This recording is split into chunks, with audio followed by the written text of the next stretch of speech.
Bismillahirrahmanirrahim. Assalamualaikum warahmatullahi wabarakatuh. Alhamdulillahirrabbilalamin. Allahumma salli ala sayyidina Muhammad wa ala ali sayyidina Muhammad. Puji syukur kepada Allah subhanahu wa ta'ala.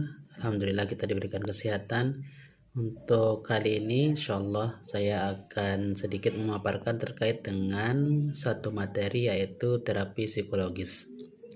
Kita mulai dari definisi dari terapi psikologis tersebut, ya. Baik, definisi dari terapi psikologis yang pertama yaitu didefinisikan sebagai perawatan yang bertujuan untuk memulihkan kesehatan mental melalui interaksi antar terapis dan klien. Ya, ini diberikan kepada klien atau konseli, ya, yang sekiranya sudah mengalami gangguan dari psikologinya gitu. Jadi ini bukan langkah preventif lagi, tapi ini adalah langkah kuratif, ya, untuk menuntaskan gangguan-gangguan yang terjadi atau yang dialami oleh klien atau konseli. Kemudian beberapa ahli juga mendefinisikan sebagai proses sistematis untuk membantu klien mengubah pola pikir, perasaan, dan perilaku agar dapat mengatasi masalah. Selain itu, meningkatkan kesejahteraan dan berfungsi lebih baik dalam hidup.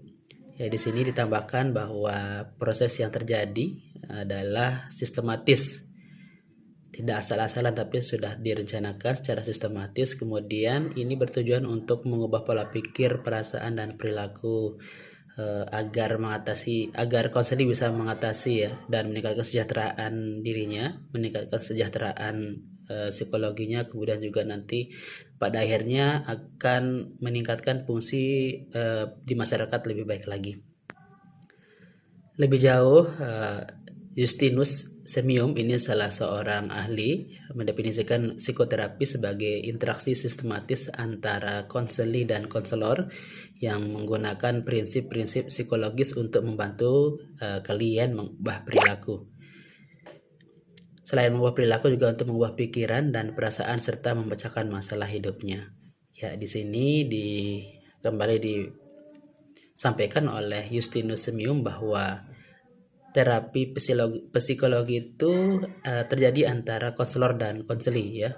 Untuk apa? Untuk memberikan perawatan kepada konseli yang mengalami gangguan psikologi agar apa? Agar bisa mengubah perilaku yang mungkin perilakunya dari yang dulu mungkin agak kurang positif, sehingga setelah dilakukannya terapi perilakunya bisa lebih positif lagi. Kemudian mengubah pola pikir juga. Kalau misalnya ada pola pikir yang kurang baik, maka dengan terapi insya Allah bisa membantu konseli untuk lebih berpikir secara positif, serta nanti pada akhirnya konseli diharapkan bisa untuk memecahkan masalah sendiri dengan tentu saja sebagai fasilitator konselornya, begitu, ya.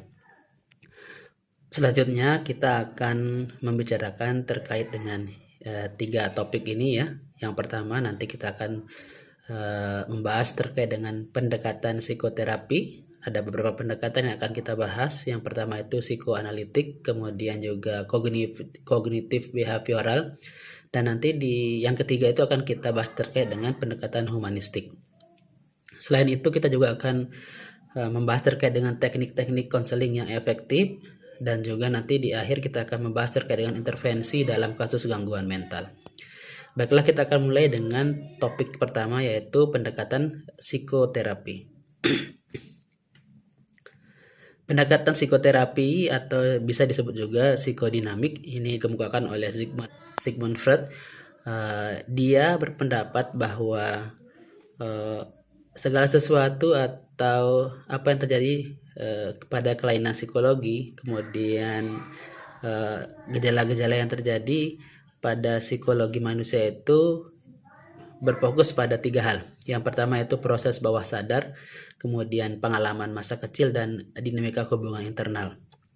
Proses bawah sadar ini sangat dipercaya oleh teori psikoanalitik, membawa dampak yang sangat besar kepada bagaimana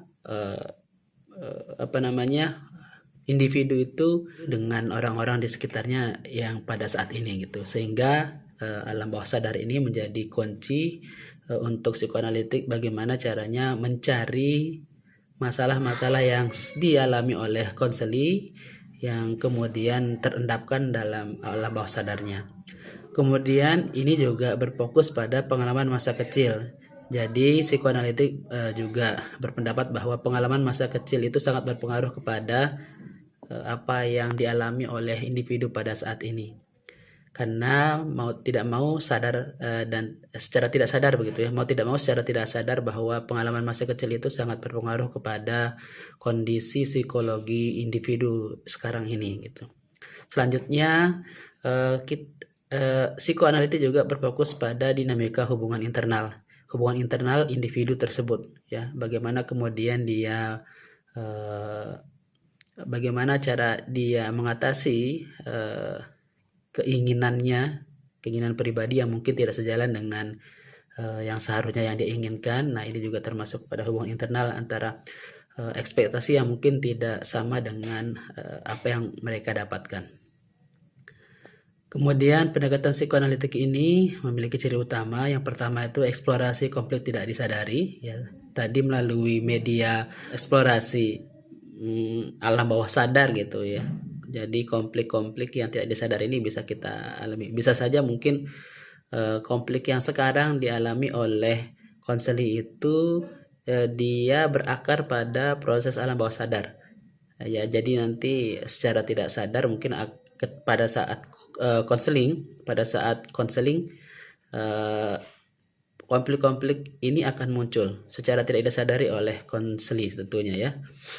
Kemudian di sini juga ada analisis mimpi. Analisis mimpi ini psikoanalitik berpandangan bahwa mimpi itu adalah sebenarnya kisi-kisi untuk kehidupan gitu ya. Jadi mimpi itu bukan hanya bunga tidur tapi membawa pesan-pesan tersendiri.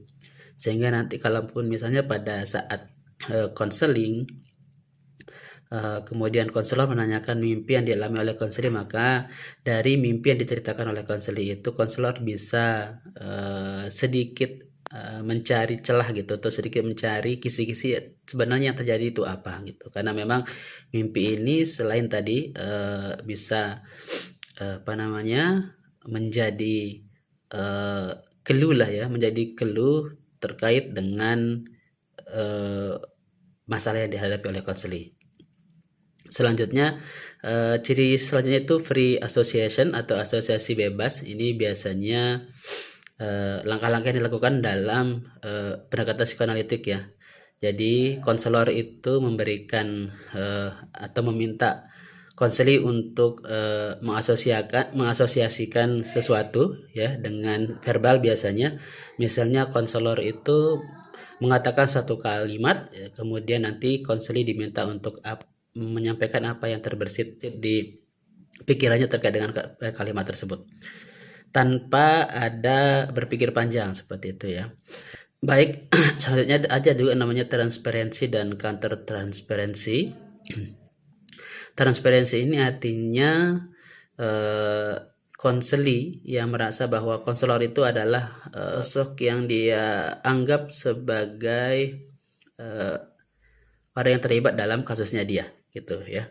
Contoh misalnya ada berkasus atau terkait dengan misalnya ada kasus rumah tangga misalnya gitu ya, konseli kemudian melakukan konseling bersama konselor, maka konseli ini menganggap bahwa konselor itu adalah orang yang langsung memiliki keterkaitan dengan kasus dari konseli tersebut. Kemudian ada namanya counter transparency. Nah, counter transparency ini adalah kebalikannya. Kalau tadi konseli yang merasa bahwa konselor itu adalah orang yang terkait dengan masalahnya, akan tetapi kalau yang counter transparency ini adalah konselor sendiri yang merasa bahwa konseli itu kemudian menjadi orang yang terlibat dalam kehidupannya atau dalam kesehariannya, sehingga konseling yang dilakukan tidak kurang objektif seperti itu ya. Kemudian pendekatan psikoanalitik ini sangat cocok untuk menyelesaikan ya terkait dengan pola hubungan yang berulang, kemudian trauma masa kecil, gangguan kepribadian ya. Nanti seolah kita akan bahas lebih jelas lagi. Baik, selanjutnya kita akan beralih ke pendekatan yang kedua, yaitu pendekatan kognitif behavioral atau CBT, ya, Cognitive Behavioral Therapy. Ini dikemukakan oleh Aaron T. Beck, ya, yang beranggapan bahwa dia tidak fokus kepada alam bawah sadar atau masa kecil konseli, akan tetapi dia beranggapan bahwa semua jenis kondisi psikologi saat ini dia berhubungan dengan kondisi saat ini, ya. Dia fokusnya kepada hubungan antara pikiran konseli, kemudian antara pikiran manusia individu gitu, ya. Kemudian dia juga fokus kepada emosi dan perilaku yang dilakukan oleh individu tersebut pada masa kini.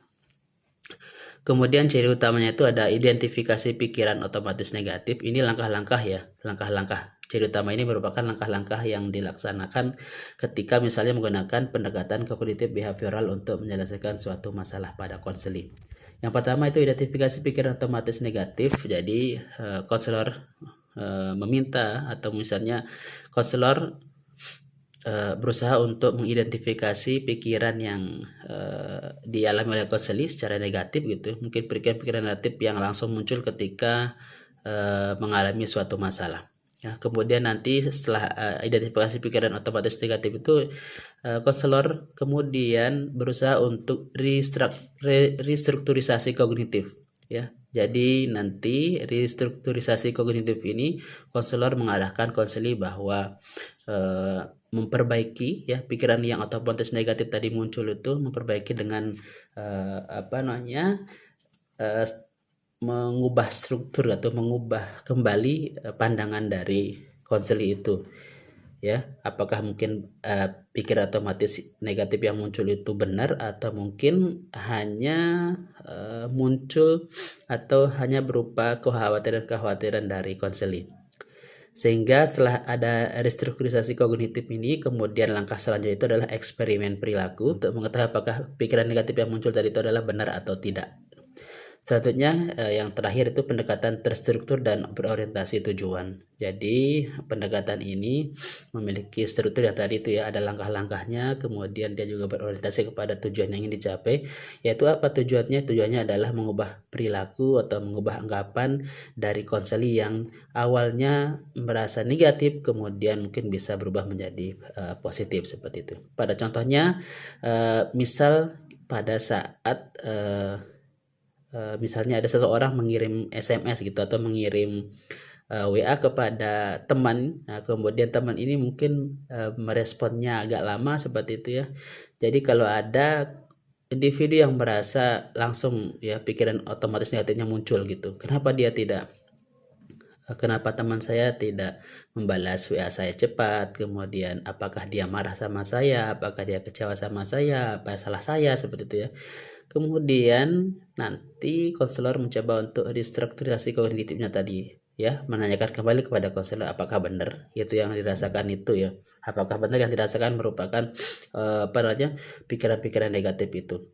Kemudian juga nanti konselor ini, ya, membantu untuk mencari bukti apakah benar kalau misalnya tidak dijawab WA itu adalah merupakan bentuk ketidaksenangan temannya itu, gitu, ya. Kemudian nanti kalau sudah terjadi seperti itu, pastinya apa yang dilakukan oleh konselor itu akan membantu konseli menyadari bahwa tidak semua pikiran otomatis negatif yang muncul dalam dirinya itu benar adanya, seperti itu.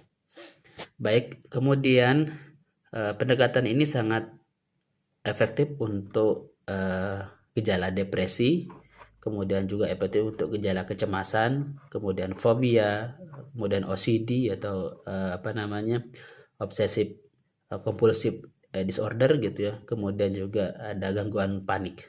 Nanti kita akan bahas, ya, secara lebih rinci.